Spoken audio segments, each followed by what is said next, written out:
भारत की प्रथम स्वतंत्रता संग्राम की एक प्रमुख वीरांगना लक्ष्मीबाई, जिनका जन्म मणिकर्णिका तांबे के रूप में 1828 में वाराणसी में हुआ।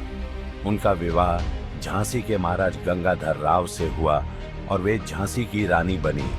पति के निधन के बाद उन्होंने झांसी का शासन संभाला। 1857 साल था और भारत में स्वतंत्रता संग्राम अपने चरम पर था। झांसी की रानी लक्ष्मीबाई, जिनका साहस और नेतृत्व कौशल पूरे भारत में मशहूर था, अंग्रेजों के खिलाफ जंग का नेतृत्व कर रही थी। लेकिन उनकी वीरता और दृढ़ निश्चय के अलावा एक कहानी ऐसी भी है जो बहुत कम लोग जानते हैं। लॉर्ड डलहौसी ने भारतीय राज्यों को हथियाने के लिए डॉक्ट्रिन ऑन एफ्लैप्स नीति निकाली, जिसके तहत वो राजा जिसका कोई खुद का पुत्र न हो, ऐसे राजा का राज्य ईस्ट इंडिया कंपनी का हो जाएगा। राजा गंगाधर और रानी लक्ष्मीबाई का अपना कोई पुत्र नहीं था, तो उन्होंने एक बेटा गोद लिया और बड़े प्यार से उसका लालन पालन करने लगी। पर ईस्ट इंडिया कंपनी ने झांसी को हथियाने के लिए उस पर हमला कर दिया। रात का समय था। अंग्रेजी सेना ने किले को चारों ओर से घेर लिया था। रानी लक्ष्मीबाई अपनी तलवार के साथ किले की ऊंचाई पर खड़ी थीं। उन्होंने अपने सैनिकों से कहा, अगर झांसी मेरी है तो उसे बचाने का हर संभव प्रयास करूंगी।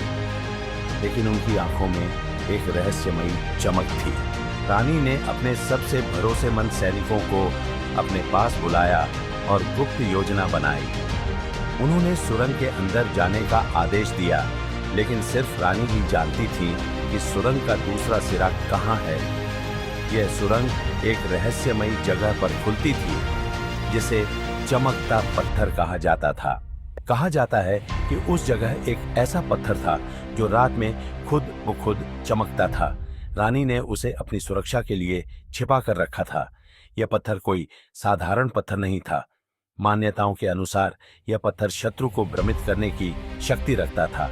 रानी ने उस पत्थर का उपयोग करके अंग्रेजी सेना को जंगल में भटकने पर मजबूर कर दिया। जब रानी लक्ष्मीबाई अंग्रेजों से अंतिम बार लड़ रही थीं, तब भी उन्होंने इस पत्थर को अपने पास रखा था। लेकिन उनकी मृत्यु के बाद वह पत्थर कहीं गायब हो गया। कुछ लोग कहते हैं कि रानी ने अपनी आखिरी सांस लेते वक्त उसे नदी में फेंक दिया था, तो कुछ कहते हैं कि वह पत्थर आज भी झांसी के किले की किसी गुप्त जगह पर छिपा है। 18 जून 1958 को ग्वालियर में अंग्रेजों से लड़ते हुए वे वीर गति को प्राप्त हुई। उनकी वीरता और बलिदान ने भारत के स्वतंत्रता संग्राम को नई ऊर्जा दी।